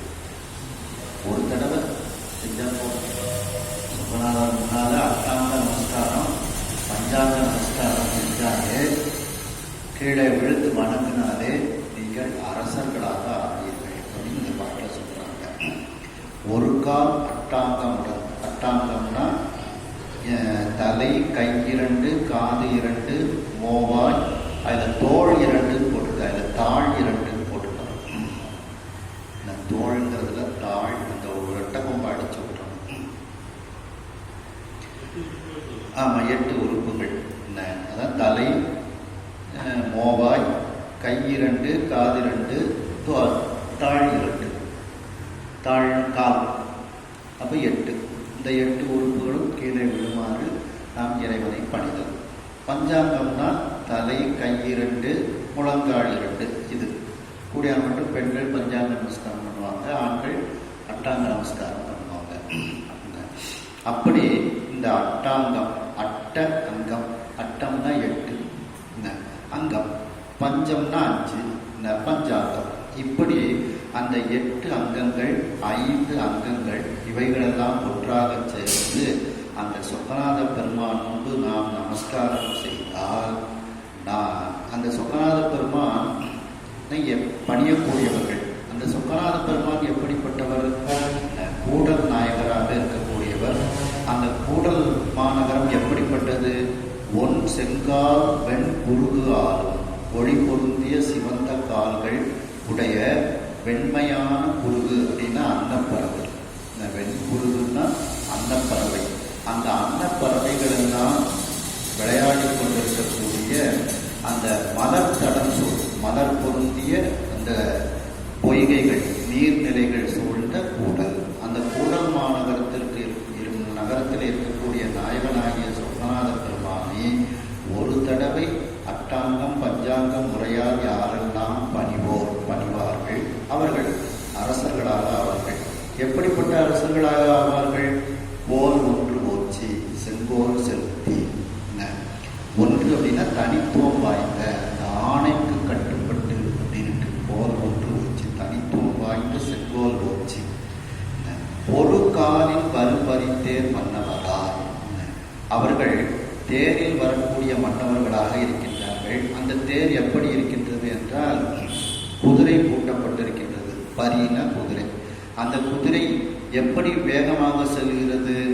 காற்றை விட மிகவும் வேகமாக செல்கிறது. ஒரு கால் தான் காற்று. வலிமையான காற்றை விட வேகமாக செல்லக்கூடிய குதிரையை பூட்டி அந்த தேரில் ஏறி அமர்ந்து வரக்கூடிய மன்னவர்களாக அவர்கள் ஆகின்றார்கள். செங்கோல் செலுத்தக்கூடிய மன்னவர்களாக அவர்கள் ஆகின்றார்கள்.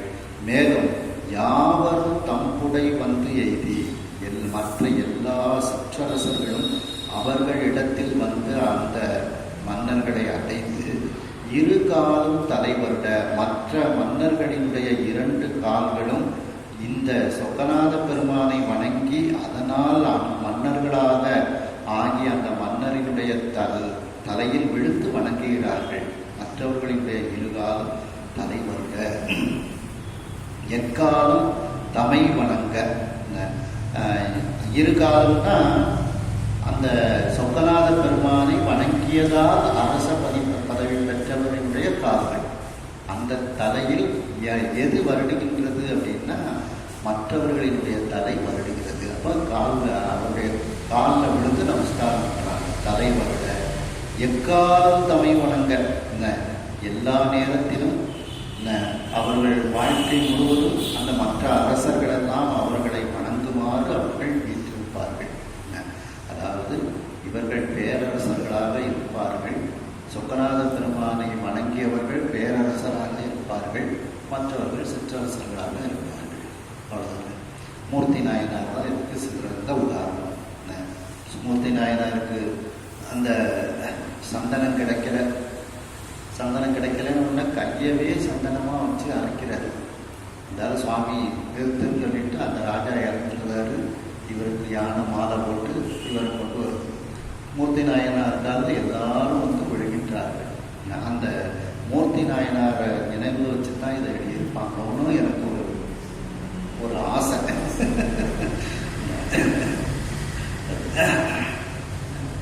இதில் அதாவது அப்போ உண்மையாக அந்த சொக்கநாத பெருமானை அந்த அட்டாங்கம் பஞ்சாங்க நமஸ்காரம் தான் அவர்கள் மன்னர்களாக ஆவார்கள். ஆனால் தேவர்கள்லாம் அவர்கள் வாழ்வதற்காக அவர்களை எல்லோரும் தொட வேண்டி அவர்கள் சொக்கநாத பெருமானை வாழ்த்தினார்களாம். ஆனால் மாணிக்கவாசகர் என்ன சொல்றாருன்னா, அப்படியெல்லாம் வாழ்த்தல உன்னைய, நான் வாழ்த்துவது முக்தி அடைவதற்காக உன்னை வாழ்த்துகின்றேன் அப்படின்னு சொல்றார். வாழ்த்துவது மாணவர்கள் பாட்டில் நம்ம சிந்திச்சிருக்கிறோம். அடுத்தால இந்த பொன் செங்கால்கள் குறுகு ஆளும் மலர்த்தடம் சூழ் கூடல் அப்படிங்கிறாங்க. அப்போ குறுகுங்கிறதுக்கு இங்கே அன்னம்னு கொடுத்துருக்காங்க. இது அப்படியே வந்து சிவபெருமானுடைய பாட்டு தான். மதிமதி புரிசைகளை பார்த்தோம்னா அதில் உள்ள இதை அப்படியே இதில் எடுத்து கையாண்டிருக்காங்க. மதிமதி புரிசை மாடக்கூடல் பதிமிசை நிலவு பால் நிற வரிச்சிறகு, பால் நிற வரிச்சிறகு, அதான் வெண்குரு. அன்னம் பயில் பொழில் ஆழவாயில் மன்னிய சிவஞான் மொழிதல் மாற்றம். இப்போ ஒரு கடிதம் எப்படி எழுத வேண்டும்ங்கிறதுக்கு அப்பமே 12 வரி மொத்தம். 4 வரி அனுப்புனர், அடுத்த 4 வரி பெறுநர், அடுத்த 4 வரி விஷயம். ஆங்கிலேயர்கள்லாம் பின்னால் தான் இந்த கடிதம் எழுத முறைகளெல்லாம் சொல்கிறாங்க. நம்ம சொக்கநாத பெருமான் அழகாக முதலே இப்படித்தான் கடிதம் இருக்கணும். 4 வரி விவரம். அது 4 வரியில் முதல்ல என்ன சொல்கிறாரு பார்த்தீங்கன்னா, டெம்பரரி அட்ரஸ்லாம் கொடுக்குறாரு, பெர்மனண்ட் அட்ரஸ் கொடுக்குறாரு. மன்னிய சிவஞான் மொழிதல் மாற்றம். மன்னியன்னா நிலைத்து இருத்தல் அர்த்தம். எனக்கு பெர்மனண்ட் அட்ரஸ்ஸு இந்த அட்ரஸ் தான். அதே மாதிரி பானபத்திரருக்கும் இதில் குறிப்பு வந்து நம்ம இப்படி எடுத்துக்கணும். மான்பொருள் கொடுத்து வரவெடுப்பதுன்னு சொன்னது சொக்கநாதத்தை இல்லாத செல்வம் இல்லை, நல்ல அடியார்களை ஒன்றா சேர்க்கணும்னு அனுப்பி வச்சுருந்தாங்க. ஆனால் இதில் இன்னொரு குறிப்பை நம்ம என்ன சிந்திக்கணும் அப்படின்னா, எனக்கும் பெர்மனண்ட் அட்ரஸ்ஸு தான், அந்த பானபத்திரருக்கும் பெர்மனண்ட் அட்ரஸ்ஸு தான். நாட்டில் வச்சுக்கிறாரு, டெம்பரரி அட்ரஸுக்கு வந்திருக்காரு, பெர்மனண்ட் அட்ரஸுக்கு அனுப்பி விட்டு. மதிமதி பொலிசை மாடக்கூடல் பதிமிசை நிலவு பால்நில வரிச்சிறகு அன்னம் பயன்பொழில் ஆழவாயில் மன்னிய சிவன் யான். அப்போ இதுதான் பெர்மனண்ட் அட்ரஸ். மன்னிய சிவன் தான் பெர்மனண்ட் அட்ரஸ். மதுரை தான் பெர்மனண்ட் அட்ரஸ். எனக்கும் பெர்மனண்ட் அட்ரஸ் தான், பானபத்திரருக்கும் பெர்மனண்ட் அட்ரஸ் தான். சேரநாட்டுக்கு வந்திருக்கிறது டெம்பரரி அட்ரஸ் அப்படிங்கிறது இதில் நம்ம எடுத்துக்கலாம். கொஞ்ச நாள் இருந்துட்டு திரும்ப அனுப்பி விட்டுரு. ஏன்னா சேரநாட்டு அரசனுடைய குணம் தெரியும் சுவாமிக்கு. எந்த அடியார் போனாலும் வெளியிலேயே விட்டுற மாட்டார். இங்கே இருங்க, உங்கள் ஃபேமிலியவே கூட்டம் வந்துருந்தேன், அவங்களுக்கு என்னென்ன வசதி செஞ்சு தருமோ செஞ்சு தரேன், நீங்கள் இங்கே இருங்க. இது அவனுடைய ஒரு மிகப்பெரிய ஒரு ஆசை. அடியார்கள் மீது அவர் வைத்திருக்கக்கூடிய ஒரு மிகப்பெரிய ஆசை. இந்த ஆசை சொக்கநாத பெருமானுக்கு தெரிஞ்சதுனால தான் பானபத்திரர்கிட்ட நான் டெய்லி பாட்டு கேட்கணும்பா, அனுப்பி விட்டுரு. என்ன பண்பால் யாழ்மையில் பானபத்திரன் தன்போல் என்பால் அன்பன். இந்த வரி தான் இந்த இடத்துல முக்கியமான இடம். தன்போல் என்பால் அன்பன், காண்பது கருதி போன்றன மான்பொருள் கொடுத்து வரவழைப்பதுவே. சரி, ஒரு அரசன் அப்படின்னா யானை மேலே ஏறி வருவது சிறப்பு, குதிரை மேலே ஏறி வர்றது சிறப்பு கிடையாது. குதிரை எல்லாரும் தான் வீரர்கள்னா ஏறி வருவாங்க. ஆனால் இதில் பார்த்தீங்கன்னா பருவ பொன்மோ படியன பாவலருக்கு உரிமையின் உதவி பொழுதுகள் பொறுமா பதிமுறை புலவிய குடைக்கு செருமா உகைக்கும் சேரலன் ஆண்ட. அப்போ இந்த இடத்துல செருமா உகைக்கும் அப்படின்னா குதிரை மீது ஏறி வரக்கூடிய சேரநாட்டு அரசனை நீ காண்க அப்படின்ட்டு சொல்றாங்க. ஏன் இதுல குதிரையை போட்டிருக்காங்க அப்படின்னா, இந்த குதிரை தான் உன்னை கைலாயத்தை கூட்டு வரப்போகுது. யானை சுந்தரமூர்த்தி சுவாமிகளுக்கு வரப்போகுது. அதனால யானை மேல சுந்தரமூர்த்தி சுவாமிகள் வரப்போறாரு, குதிரை மேல நீ வரப்போற. அதனால அந்த குதிரையை சிறப்பாக அந்த சேரநாட்டு அரசனுக்கு சொல்றாரு. செருமா உகைக்கும் யானை சொல்லலாம்ல, யானைனா அரசனுக்கு சிறப்பு. ஏன்னா குதிரையில அந்த டூமெல்லாம் கட்ட முடியாது. யானையில ஒரு மாதிரி ஒரு கூடாரம் தான் போட்டு வச்சிருப்பாங்க, மழை பெஞ்சாலும் நனையாது. இங்க பெரிய தேவஸ்தான சப்பரங்கள்ல பார்த்தீங்கன்னா யானை வாகனத்துக்கு மேல சுவாமி உட்கார்ந்த இடத்துக்கு மேல ஒரு கட்டடம் மாதிரி ஒரு கூரை போட்டிருப்பாங்க. அந்த கூரைக்கு உள்ளதான் சுவாமி உட்கார்ந்துருப்பார். யானை மேல இருந்தாலும் மழை பெஞ்சாலும் அவங்க பாதிப்படுத்தாரு. குதிரை மேல அப்படிலாம் செய்ய முடியாது. அப்படி அந்த குதிரை மேல சேரநாட்டு அரசன் கைலாயத்துக்கு வரப்போறாங்கிறத அங்க, அதனால அந்த குதிரையை சிறப்பாக அங்க சொல்லப்படுது. செருமா உகைக்கும் சேரலன் காண்க அப்படின்ட்டு. அடுத்த பாட்டு பாருங்க. ஆக இந்த சொக்கநாத பெருமான் முன்னால நாம விழுந்து வணங்க வேண்டும். இந்த தலையே நீ வணங்காய் அப்படின்னு சொன்னது மாதிரி அட்டாங்க நமஸ்காரம் பஞ்சாங்க நமஸ்காரம் செய்தால் நாம் அரசர்களாக ஆகக்கூடிய ஒரு நன்மையை சொக்கநாத பெருமான் கொடுக்கின்றார். அடுத்த பாட்டு. இத்தகைய திரு ஆலவாயுடையன் திருமுன்னர் இயற்றும் போமம் மெய்த்தம மந்திரம் தானம் இன்ன அணுகளவு எனினும் மேறு ஆகும் உத்தமமாம் இவ்லிங்க பெருமையெல்லாம்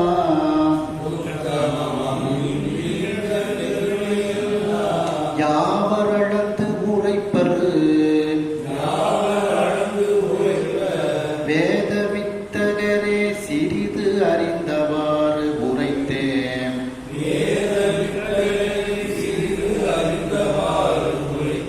இனி பலகால் விளம்புமாறு என் இத்தகைய திரு ஆலவாயுடையான். இப்படிப்பட்ட பெருமைகளை எல்லாம் உடைய அந்த திரு ஆலவாயில் இருக்கக்கூடிய சொக்கநாத பெருமான் திருமுன்னர் அவருடைய முன்னிலையில் செய்யக்கூடிய ஹோமம், வேள்விகள், உண்மையான தவம், மந்திரங்கள், மந்திர ஜபங்கள், தானங்கள், இவைகளெல்லாம் அணு அளவு அடிக்கும். இந்த சிறிது அளவு செய்தாலும் அது மேலுக்கு சமமாக, மேருமலைக்கு சமமாக அந்த அவைகளெல்லாம் ஆகும். அப்படிப்பட்ட உத்தமமாம் இவ்லிங்க பெருமையெல்லாம் அந்த உத்தமலிங்கம், அந்த சொக்கநாத பெருமானாகிய அவருடைய பெருமையெல்லாம் யாரால் அளந்து உரைப்பர், யாரால் அளந்து சொல்ல முடியும்? யார் அறிவார் எங்கள் அண்ணல் பெருமையை, அண்ணல் அகலமும் நீளமும் உயரமும் அப்படின்லாம் வருது பார்த்தீங்களா? அப்படி அவருடைய பெருமையை யாரால் அளந்து சொல்ல முடியும் அப்படின்னா யாராலும் சொல்ல முடியாது. வேத வித்தகரே. இப்போ அகஸ்திய முனிவர் அந்த காசியில் உள்ள சிவாலயத்தில் அந்த தட்சிணாமூர்த்தி சன்னதியில் வச்சு தான் இது நடக்குது. மற்ற 9 முனிவர்கள் இருக்கிறாங்க, மற்றவர்களும் இருக்கிறாங்க. அவர்களை பார்த்து சொல்கின்றார் அகஸ்திய முனிவர். வேத வித்தகரே, என் உடன் வந்திருக்கக்கூடிய மற்ற முனிவர்களே, எனக்கு கொஞ்சம் தெரிஞ்ச அளவுக்கு உங்களுக்கு நான் சொன்னேன், சிறிது அறிந்தவாறு உரைத்தேன். அகத்திய முனிவர் அவர்களிடத்தில் சொல்லிட்டார், எனக்கு சிறிது நான் தெரிந்தவாறு நான் உங்களுக்கு சொல்லியிருக்கின்றேன். இனி பலகா விளம்புமாறியன். இப்படி அவரை பற்றி பல நேரங்களில் எப்படி நான் சொல்ல முடியும்? விளம்புமாறியன் எப்படி அவருடைய பெருமையை விரிவாக சொல்ல முடியும் அப்படின்னா முடியாது அப்படிங்கிறது. இத்தலத்துக்கு ஒப்பாக ஒரு தலமும் பொற்கமலம் என்னும் இந்த உத்தமமா தீர்த்தத்துக்கு ஒப்பதொரு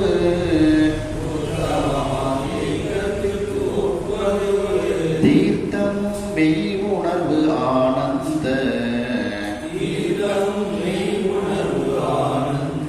வித்தனயலிங்கம் இதற்கு ஒப்பாவோ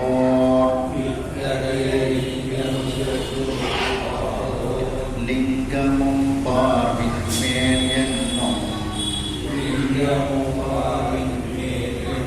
முத்தலத்தும் இல்லை அந்த மூர்த்தி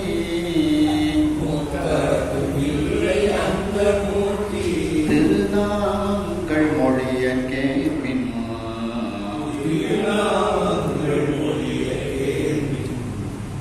இத்தலத்துக்கு ஒப்பாக இந்த மதுரை தலத்திற்கு சமமாக ஒரு தலமும் கிடையாது. மேலும் பொற்கமலம் கமலம் என்னும் இந்த உத்தமமா தீர்த்தத்துக்கு ஒப்பது ஓர் தீர்த்தமும், இந்த பொற்றாமரை தீர்த்தம் என்கின்ற இந்த உத்தம தீர்த்தத்துக்கு சமமாக ஒரு தீர்த்தமும் உலகத்திலும் கிடையாது. அதாவது மதுரைக்கு சமமாக உலகத்திலும் கிடையாது, வேற தலங்கள் கிடையாது. பொற்றாமரை தீர்த்தத்திற்கு சமமாக இந்த உலகத்திலும் கிடையாது. மேலும் மெய் உணர்வு ஆனந்த வித்து அணிய லிங்கம். இந்த சொக்கநாத பெருமான் எப்படிப்பட்டவர் என்றால் சச்சிதானந்த சொரூபமாக சச்சிதானந்த வித்தாக அவர் இருக்கக்கூடியவர். மெய்னா சத்து, உணர்வுன்னா அறிவு, இங்க சித்து, ஆனந்தம். அப்ப அந்த சச்சிதானந்த விதையாக அவர் இருக்கின்றார். வித்து அணைய இந்த லிங்கம் அந்த சொக்கநாத பெருமான். இதற்கு ஒப்பா ஓர் லிங்கமும், இதற்கு சமமாக ஓர் லிங்கமும் உலகிலும் கிடையாது. எங்கெல்லாம் கிடையாது? பார் விண் மேல் என்னும் முத்தலத்தும், பூமி, விண்ணுலகம், மேலுலகம், இப்படி இந்த 3 உலகத்திலும் கிடையாது. அதாவது மதுரைக்கு சமமாக உலகத்திலும் ஒரு தலம் கிடையாது. பொற்றாமரை தீர்த்தத்துக்கு சமமாக உலகிலும் ஒரு தீர்த்தம் கிடையாது. சொக்கநாத பெருமானுக்கு இணையாக ஒரு தெய்வமும் உலகத்திலும் கிடையாது. அந்த மூர்த்தி திருநாமங்கள் மொழிய கேள்வி. அந்த சொக்கநாத பெருமானுடைய பெயர்கள் என்னெல்லாம் இருக்கின்றது அதை நான் கூறுகின்றேன், நீங்கள் கேட்பீர்களாக. அகத்திய முனிவர் எதிரில் இருக்கக்கூடிய முனிவர்களை பார்த்து கூறுகின்றார். திருநாவுக்கரசு சுவாமிகள் சொல்லும்போது, திரு கருகாவூர் பதியத்தில் சொல்லும்போது, வித்தா முளையாகும் வேறே தானா அப்படின்னு சொல்லி கருகாவூர் எந்தை தானேன்னு திருத்தாண்டகத்தில் சொல்ற சுவாமி வித்தாக முளையாக வேறாக இருக்கின்றார் அப்படின்ட்டு.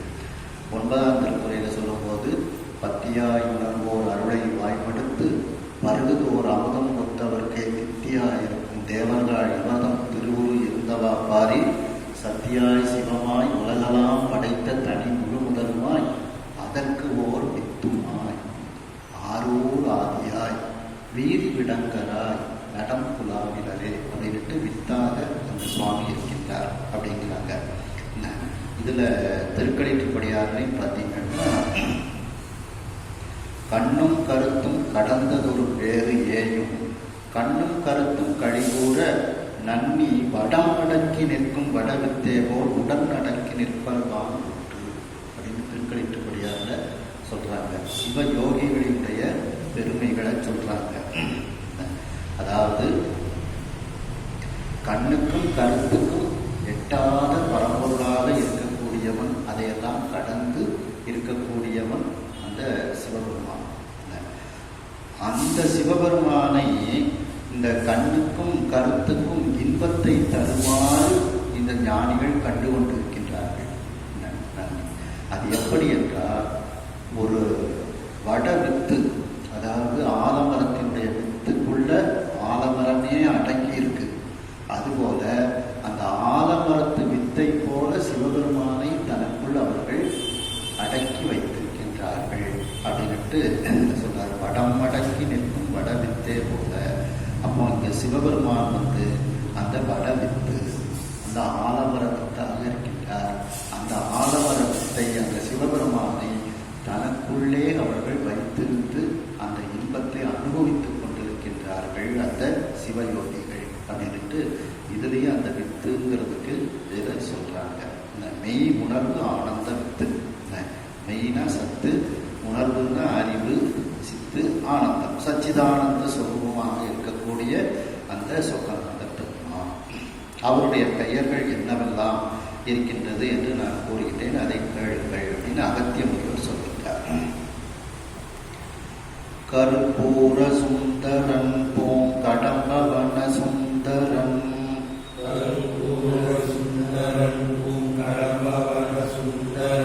உள்கரவா தொண்டு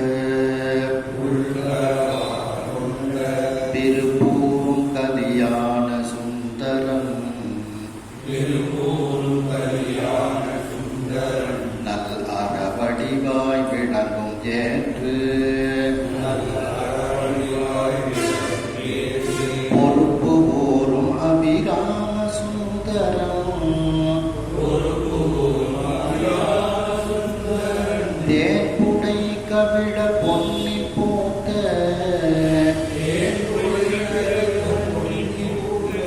மறுபூசு சண்பக சுந்தரம், மகுட சுந்தரன் தான் வாழி மன்னோ,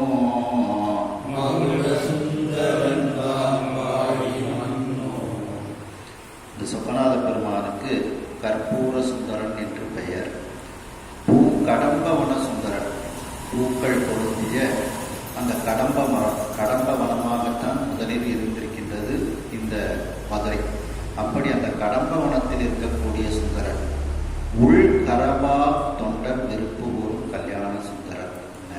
அதாவது மனத்தில் வஞ்சனை இல்லாத அடியார்கள். அப்போ வஞ்சனை இருந்தால் அவர்களால் பார்க்க முடியாது. திருநாவுக்கர சுவாமிகள் சொல்லும்போது, கரவாடும் மண்ணெஞ்சற்கு அறியானை, கரவார்வால் விரவாடும் பெருமானை விடையேறும் வித்தகனை, அறவாடச் சடைதாள் அங்கையினில் அனலேந்தி இரவாடும் பெருமானை என் மனத்தே வைத்தேனே அப்படின்ட்டு. அப்போ கரவாடும் மண்ணெஞ்சற்கு அறியானவன், கரவார்வால் விரவி ஆடும், அவர்களோடு கலந்து அவன் இருக்கின்றான், விரவாடும் பெருமானை. அப்படி உள்கரவா தொண்டர், உள்ளே வஞ்சனை இல்லாத, மனத்தில் வஞ்சனை இல்லாத தொண்டர்களினுடைய விருப்பத்தில் வீற்றிருக்கக்கூடிய அந்த கல்யாண சுந்தரனாக அவர் இருக்கின்றார். கல்யாணம்னா மங்களம், மங்களமான சுந்தரனாக அவர் இருக்கின்றார்.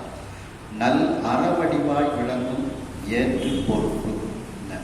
அந்த இடப வாகனம் அந்த அறவடிவமாகவே அந்த இடப வாகனம் இருக்கின்றது. அதான் நல் அறவடிவாய், நல்ல அறத்தினுடைய வடிவமாக விளங்கக்கூடிய அந்த ஏறு இடப வாகனம். அந்த இடப வாகனம் மலை போல இருக்கின்றதாம்.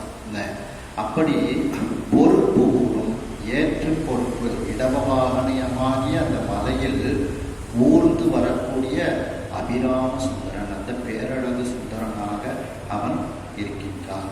அப்போ தர்ம விடை, ஒரு ஊழிக்காலத்துல சுவாமி எல்லாம் கொடுக்குது. அப்ப தர்ம தேவதை மட்டும் சொல்லுது, எப்படிப்பட்ட காலமாக இருந்தாலும் இருக்கட்டும், எந்த காலமா இருந்தாலும் தர்மம் நிறைஞ்சிருக்கணும், அதனால என்னை வாகனமா ஏற்றுக்கோ அப்படின்னு சொல்லி தர்ம தேவதை கேட்குது.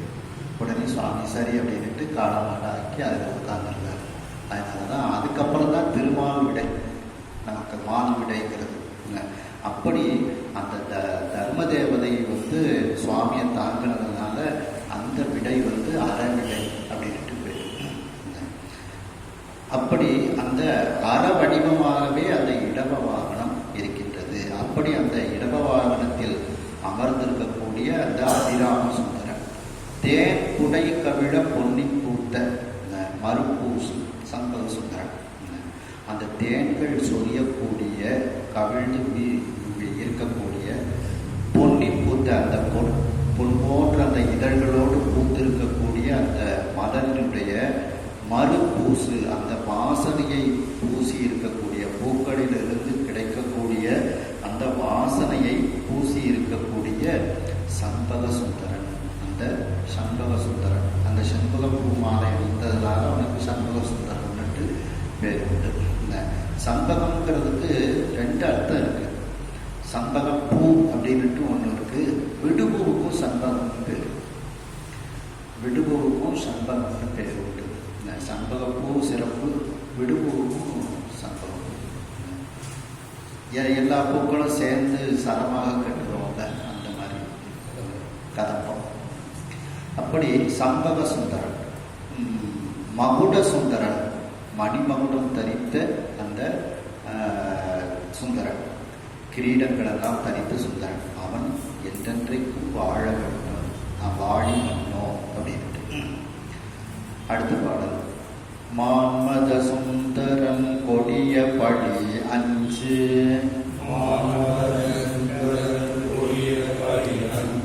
சுந்தரன் போர் மருங்கில் ஞான, தேன் மருவி உரை சோம சுந்தரன், தேன் செவ்வழியாள் செய்ய பூத்த, கால் மருவு தடம் பொடி ஆலவாய், சுந்தரன் மீன்கணங்கள் சூழ, பார்வதி சூழ் நான் மாட கூடல்,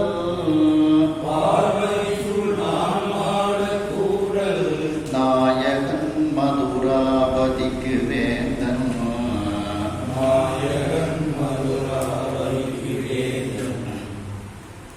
மான்மதம் அப்படின்னா கஸ்தூரின்னு அர்த்தம். மானிலிருந்து கிடைக்கக்கூடிய அந்த பொருள், வாசனை பொருள். அந்த கஸ்தூரியை அணிந்த சுந்தரன், கொடிய பழி அஞ்சு சுந்தரன், கொடிய பழியை கண்டு அஞ்சக்கூடிய, யாரும் கொடிய பழி செய்தால் செய்யக்கூடாது. அப்படி செஞ்சால் அந்த சுப்பநாத பெருமான் நமக்கு தண்டனை கொடுப்பார். அப்படி கொடிய பழி அஞ்சு சுந்தரன், பழிக்கு அஞ்ச வேண்டும் எல்லாரும். ஓர் மருங்கில் ஞானத்தேன் மருவியே, அந்த சொப்பநாத பெருமானினுடைய ஒரு பாகத்தில், ஓர் மருங்கில்னா ஒரு பாகத்தில், ஞானத்தேன் அப்படின்னா மீனாட்சி அம்மைன்னு அர்த்தம். அந்த இதுல விஸ்வஞான சத்தியாரில் வரும் பார்த்தீங்களா, சத்திதன் வடிவு ஏவியலில் தடையிலா ஞானமாகும் அப்படின்ட்டு.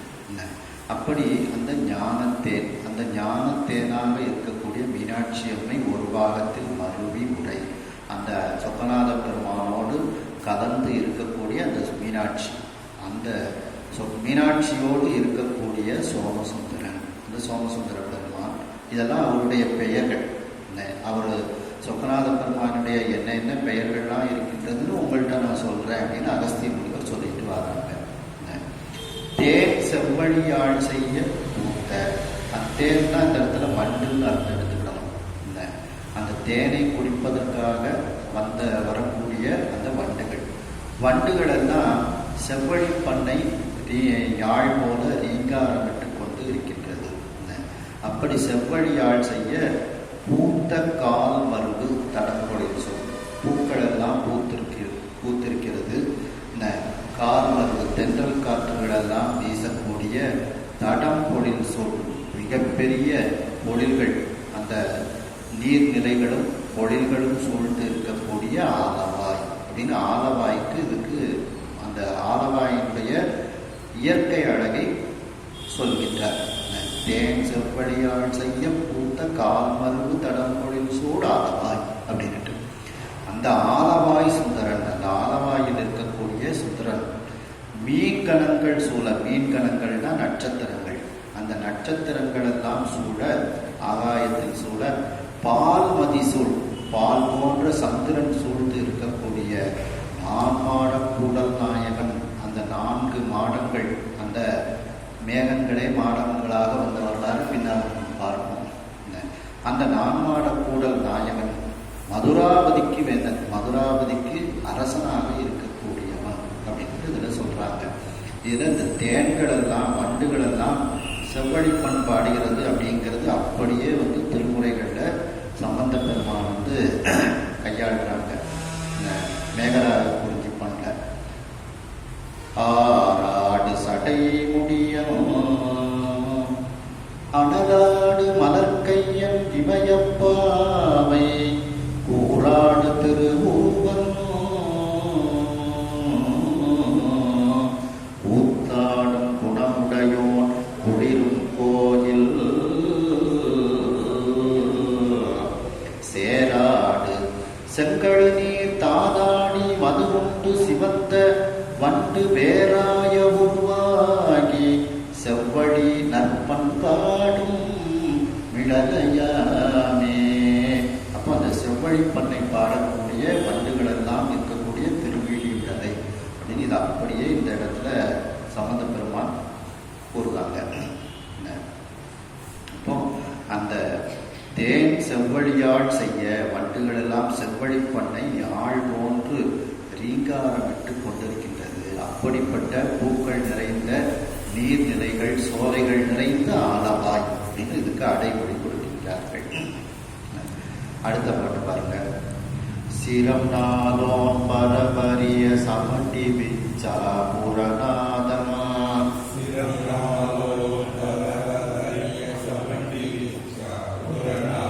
சீவன் முத்தி புரநாதன் பூவுலக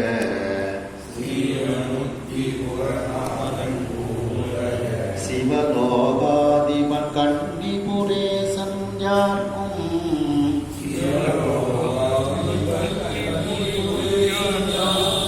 பரநாளும் தருமூலலிங்கம் என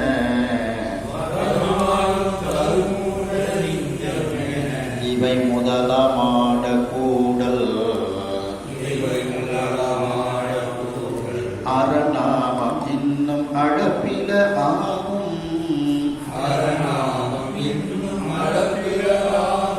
உலகுய ஔலிங்கம்.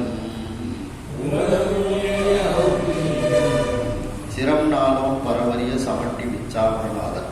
சிரம் நாளோன்னா பிரம்மதேவன், 4 சிரங்களை உடைய பிரம்மதேவனால் காண முடியாத, அவனால் இறைவனுடைய பெருமைகளை சொல்ல முடியாத அளவுக்கு பெருமையை உடையவன், காண முடியாதவன். அப்படிப்பட்ட சமட்டி விச்சாபுரநாதன் எல்லா விதமான அந்த விச்சாபுரநாதன், இதற்கு ஏற்கனவே நம்ம என்ன அர்த்தம்னு பார்த்தோம். அப்படி எல்லா கலைகளையும் நமக்கு தரக்கூடிய நாதனாக அவன் இருக்கின்றான். ஜீவன் முக்தி புரநாதன், நாம் வாழும்போதே நமக்கு ஜீவன் முக்தியை தரக்கூடிய நாதனாக இருக்கின்றான். ஆகையினால் இந்த மதுரை மாநகருக்கு ஜீவன் முக்திபுரம் என்று பெயர். பூவுலக சிவலோகாதிபன், பூவுலகத்திலேயே சிவலோகமாக மதுரையம்பதி இருப்பதனால் அந்த பூவுலகத்தில் உள்ள சிவலோகத்துக்கு அதிபனாக இருக்கக்கூடிய சொப்பநாத பெருமான். கன்னிபுரேசன், கன்னினா மீனாட்சி அம்மை, மீனாட்சி அம்மை ஆட்சி செய்ததனால் கன்னிபுரம்.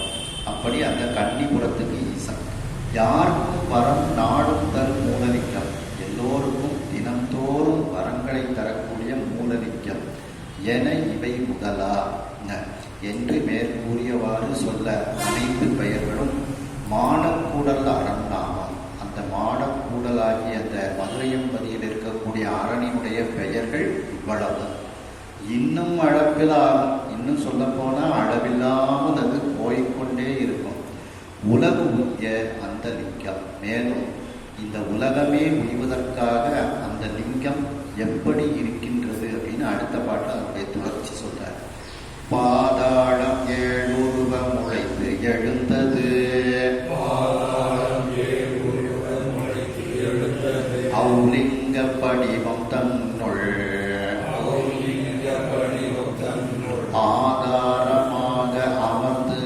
64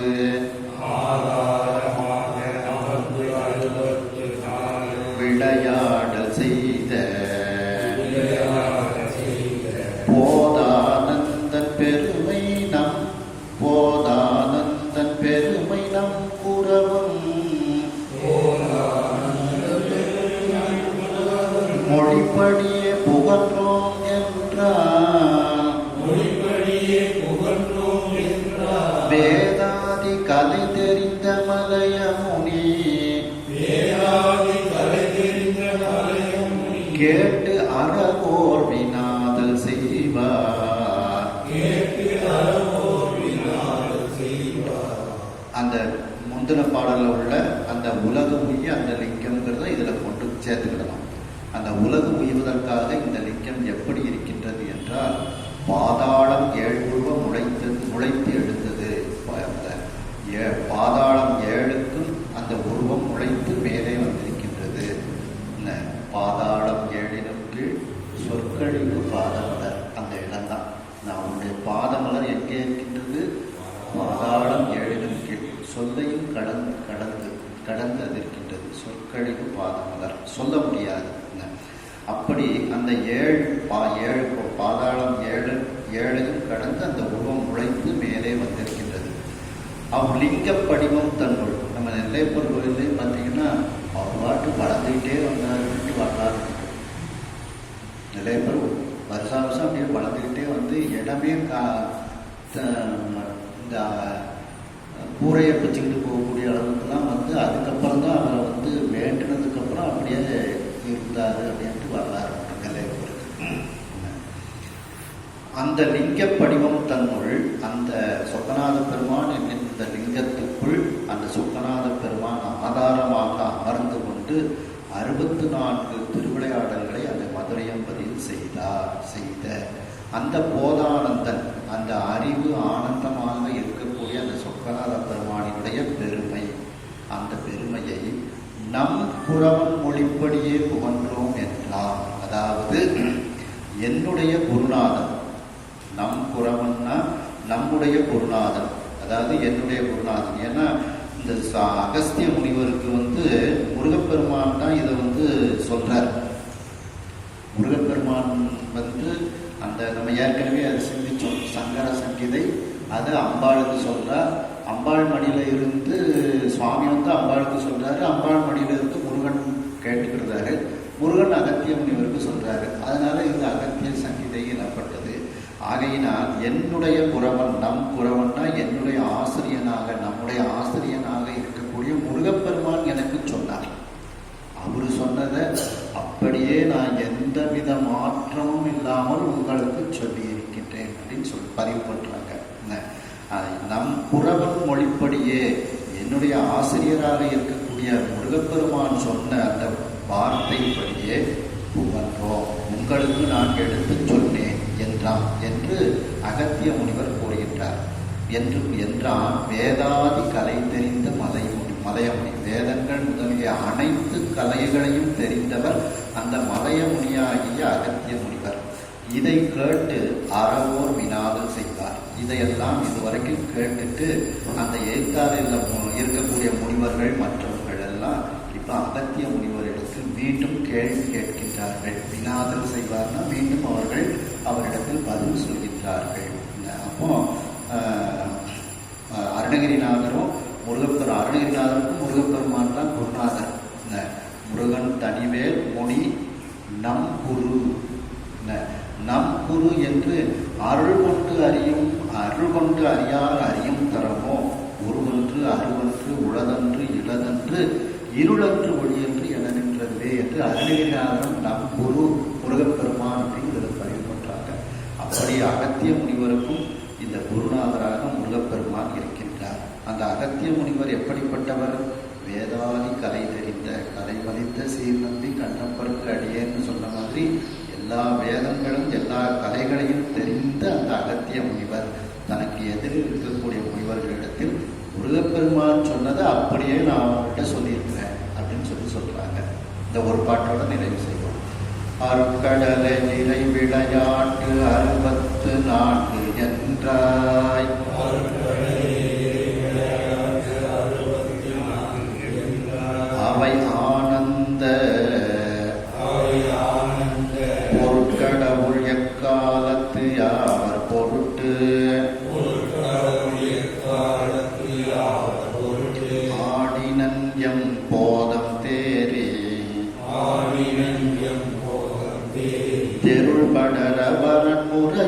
செப்புகையன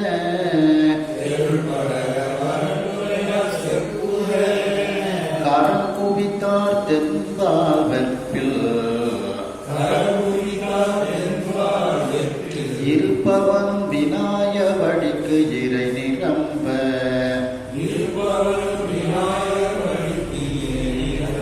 தொகுத்து விரித்து இயம்புகின்றான். அருட்கடலே. இப்ப அகத்திய முனிவரை பார்த்து மற்ற முனிவர்கள் கூறுகின்றார்கள், அருட்கடலால் இருக்கக்கூடிய அகத்திய முனிவரே, இறை விளையாட்டு 64 என்றார். அந்த சொக்கநாத பெருமானுடைய திருவிளையாடல் 64 என்று சொன்னார். அவை அந்த விளையாடல்கள் ஆனந்த பொருட்கடவுள், அந்த ஆனந்த பொருளாக இருக்கக்கூடிய கடவுளாக இருக்கக்கூடிய சொக்கநாத பெருமான் எந்த காலத்தில் செய்தார், யாவர் பொருட்டு ஆடினர், யாருக்காக அந்த திருவிளையாடல்களை செய்தார், ஆடினன்ன செய்தார். எம் போதம் தெரி, என்னுடைய அறிவு, போதம் அறிவு, எங்களுடைய அறிவு தெளிந்து, தேறின தெளிந்து, தெருள் படர தூயதாக ஆகுமாறு. இந்த திருவிளையாடல் புராணத்தை கேட்டவுடனே நம்முடைய அறிவு தூய்மை அடைகிறது. அப்படி தெருள் படர தூயதாக ஆக பரன்முறையால் செப்புக என முறைப்படி எங்களுக்கு நீ அந்த 64 திருவிளையாடல்களை சொல்வாயாக என்று கரம் குடித்தார். எல்லோரும் கரம் குடித்து அந்த அகத்திய முனிவரிடத்தில் வேண்டுகின்றார்கள்.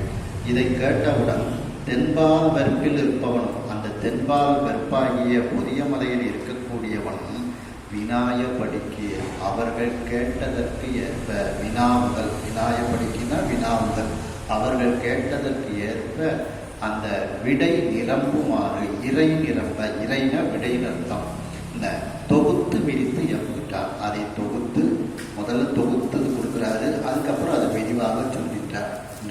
எப்படி தில்லைவாழந்தனர் தொகுத்தோ, அந்த தில்லைவாழந்தனர் மணியாக்கும் மணியங்கிறது தொகுத்து, அதை விரித்து சொன்னது தான் பெரிய புராணம். அதுபோல இங்க ஒரு 15 பாட்டு அடுத்தாதான் வருது. இந்த 15 பாட்டு தொகுப்பு, அந்த 15 பாட்டோட விரிவு 64 திருவிளையாடல். அதனாலதான் அது தொகுத்து விரித்து. தொகுத்துங்கிறது அடுத்த ஒரு 15 பாடல், விரித்துங்கிறது படலங்கள். அதை அவ்வாறு அந்த அகத்திய பெருமான் கூறுகின்றார். இறை அப்படிங்கிறதுக்கு விடை என்று ஒரு பொருள் உண்டு. அதாவது மாணிக்கவாசகர் திருவாசகத்துக்கு பொருள் என்ன மாணிக்கவாசகர்கிட்ட கேட்காங்க. நடராஜ பெருமான காமிச்சாரு, இறைவன் தானே விடை, அதனால இறை என்பதற்கு விடை என்று ஒரு பொருள் உண்டு. அப்படி இந்த